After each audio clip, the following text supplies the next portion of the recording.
Hey YouTube, this is Slodgeball, and this will be my WWE Over the Limit review for 2011. 8 matches on the card. Some delivered, some didn't. So, gonna give results, some highlights of the match, and where does this lead from now in the coming pay-per-views. The first match started off the night was R-Truth versus Rey Mysterio.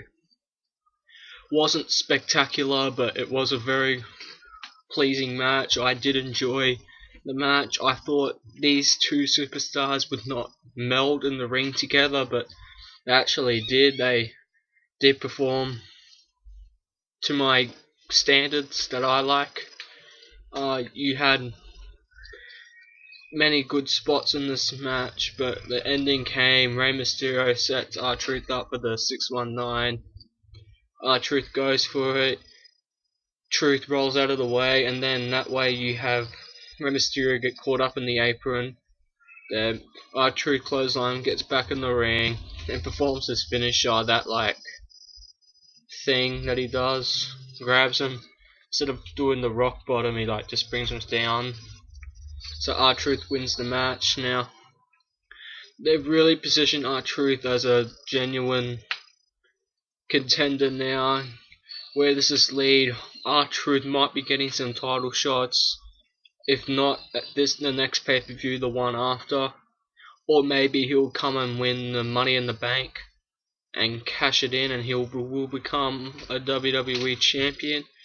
But I didn't see R-Truth before as a world champion before he turned heel. Now he's turned heel, and I still need just a little more that he can prove. He delivered a good match tonight. Can he deliver another couple of good matches, and then I will think that he will be a very good main eventer. Second match of the night, Intercontinental Championship on the line. Wade Barrett defending against Ezekiel Jackson. This was a very slow, boring match. You had very few good spots in the match. Very slow. You knew it was going to be slow. You had Wade Barrett, who's a heel, Ezekiel Jackson, who's a big unit, and big superstars don't tend to maintain the momentum. They don't seem to, make the crowd feel alive. They can't do that for a good space of time. They can do 2 moves and that's it. As was seen against Ezekiel Jackson, where he kept giving multiple slams on Wade Barrett, and really the crowd didn't expect too much of that. Anyway, the ending came. Ezekiel Jackson gets Wade Barrett on the torture rack, but then the 2 members of the core, Justin Gabriel and Heath Slater, come in and interfere. And then that way Ezekiel Jackson wins by disqualification. Therefore, Wade Barrett keeping the Intercontinental Championship. Like I said, pretty boring match. Didn't rate it at all. Next match on the night was Sin Cara versus Chavo Guerrero, and it wasn't bad. This could have been match of the night, but it wasn't very good at all. The first half was good at the match, and then the second half, Sin Cara really dominated, which was wrong. They shouldn't have had him dominating as much as he was. WWE made it very obvious that Chavo was that level down. You have that level up, and then Chavo Guerrero was that level down, just showing that the better superstar was going to win on the night. And also there were so many botches in this match. The finisher came when Sin Cara goes for the Hurricanrana, and that was botchy as crap. They didn't even show the replay of it, because I wasn't really paying attention. They instead show his entrance, which was pretty funny. But yeah, botchy. They really need to clean Sin Cara up.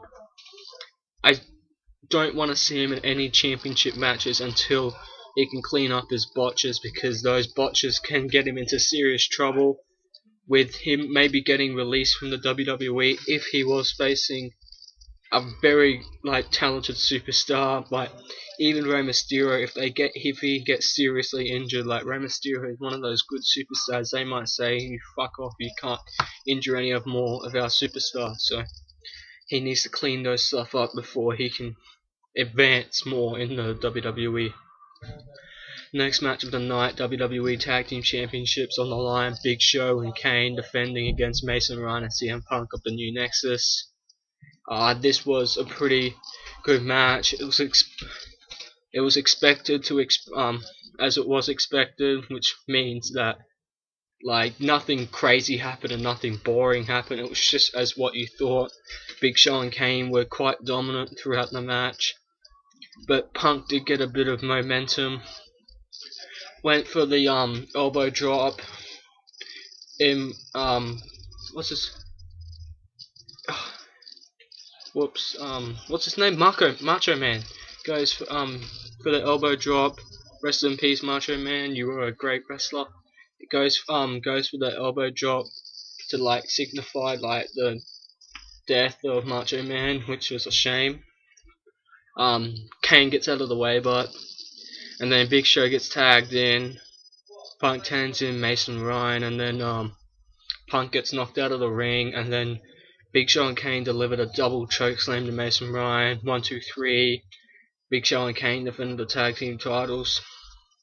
Now, where does this lead? Mason Ryan, CM Punk. No, I don't really care about the New Nexus. I would only care if they won, which they didn't. But there might be more tag team competition now. It looks like there will be. There are a couple of tag teams developing. You have Kurt Hawkins and Zack Ryder made a reunite. You've always had Santino Marella, Vladimir Kozlov. The Usos are a good tag team. WWE don't utilize them well, but they are a very good tag team.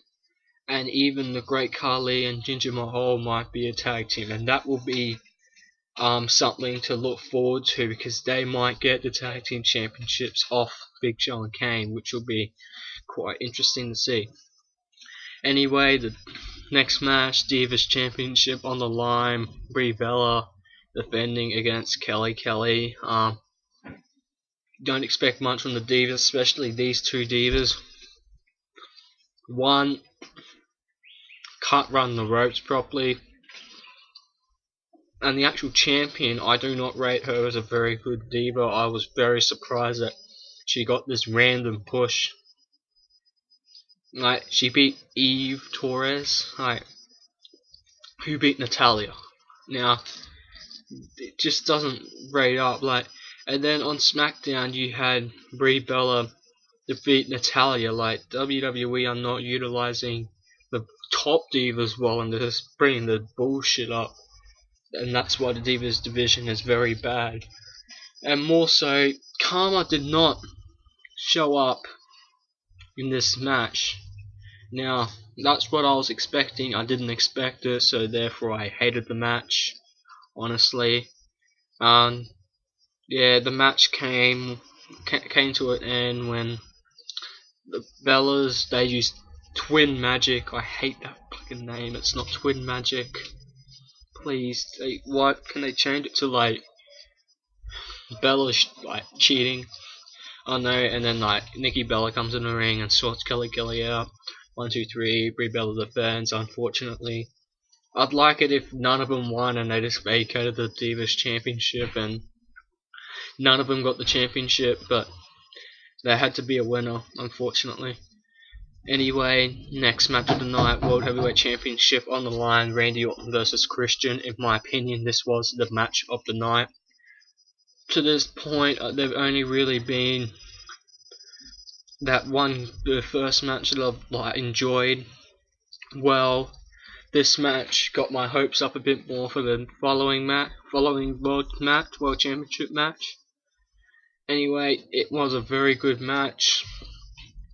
It was going to be hard to see which way it could have been very bad because you have two faces in there, or it could have been really good, like fast momentum, and that's the way it turned out to be. It was very good. Christian got his stint in the ring, Randy Orton got his stint in the ring, and Christian was getting the crowd hyped up to get the spear going in memory of Edge being retired. But that got countered, and then Randy Orton went for an RKO. Christian countered that and was going for the kill switch, but then Randy Orton flips him over his back, and then he counters into his own RKO, but and pins him 1, 2, 3. Randy Orton is still the World Heavyweight Champion. Now, this rivalry might go on for another pay-per-view, but if nothing happens with these two superstars, if none of them get a heel turn, then I do not see a future match in them for a while. Unfortunately, even though they did perform very well. But where does this go? Christian might get another championship shot. If not, he'll be a very good contender to win Money in the Bank. And who Randy Orton's next contenders in the heel base? You got Sheamus, and looks like Mark Henry, and then that's all because Wade Barrett is still the Intercontinental Champion, unfortunately. But anyway, moving on. The Kiss My Foot match, Michael Cole versus Jerry the King Lawler. Disgusting match. Like, you got Cole got barbecue sauce all over him, and you had Eve Torres come out, deliver a moonsault. Bret Hart came out, which was to my surprise, delivered a sharpshooter. So Bret Hart will probably come out maybe next night on Raw and do something. And then King finally puts the foot in his mouth, and maybe that's to end the rivalry. Like, I'm putting my foot in your mouth to make you shut up about us. So hopefully that's the end. You do not hear of this ever again. It's like the world has stopped and everyone's been blanked off this memory. Anyway, it was just a weird match. I wouldn't say I was sick about it. Like, I'm not one of those bitchy people, but it was not a very nice match to watch. Now the main event of the night, WWE Championship on the line. John Cena defending against The Miz in an I Quit match, and once again you had that Super Cena in there. He was in a handicap. Basically, you had Alex Riley helping The Miz out as well. But this match went for almost 30 minutes. You had Miz to dominate for 90% of it, which showed the never give up logo. At one point, after Cena being dominated, Miz delivered a chair shot, and the microphone got held up to the John Cena, and then you hear the words "I quit." And at that point I was like, what? So maybe the Miz has done something. And then that fucking ref, what's his name, Mike Chioda? Like, he's already fooled them. Kicked the Miz out of one championship, and now and he and there's a phone. It's got the recording "I quit," so the match kept going. And then after that, the Miz was running out of the ring, but Cena gets him, and then he gets the STF on him, and then after a while the Miz tapped out, so Cena wins the match and defends the WWE Championship. Where does this lead now? This might be the end of the Miz and John Cena rivalry. I have enjoyed it. Well, I believe that John Cena hasn't been a dud. He hasn't been that really bullshitter except for this match, but I believe that The Miz has done well to utilize his strengths. Now I now fully, 100% believe that The Miz is now going to be a full-time main eventer, and that is to my praise. But John Cena's future, opponents. Got R-Truth, Alberto Del Rio. He wasn't in this pay-per-view, to my surprise. They gave him this major push, and now he's not even in the championship. Like, he's not even in the pay-per-views. So he should be getting a match in the very, very few future. Jack Swagger is a contender. Drew McIntyre, if they want to use him properly. He is now one of the good contenders. I really want Drew McIntyre to win the Money in the Bank. Where does The Miz go from here? Aren't really many superstars he can contend with. You got John Morrison, who might return, and they might have like a little match.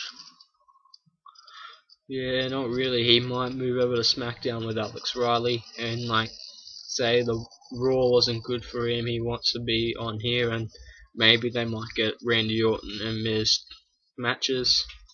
Anyway, that's my Extreme Rules. I mean, Over the Limit review, not Extreme Rules. I can't believe I said that. That's a botch. What do I rate it? 7 out of 10. Really, there were 3 matches that I enjoyed: the Randy Orton versus Christian, R-Truth versus Rey Mysterio, and Big Show and this Big Show and Kane match. And I didn't mind John Cena and The Miz match. So there we go, 7 out of 10. Can't wait for Raw to see what happens. Who's John Cena's next contender? And I believe the next pay-per-view is Fatal 4-Way. I'm probably wrong, but anyway, I'm Sludgeball. See ya. Comment on how you think the match went, how the pay-per-view went, and subscribe up there. See ya.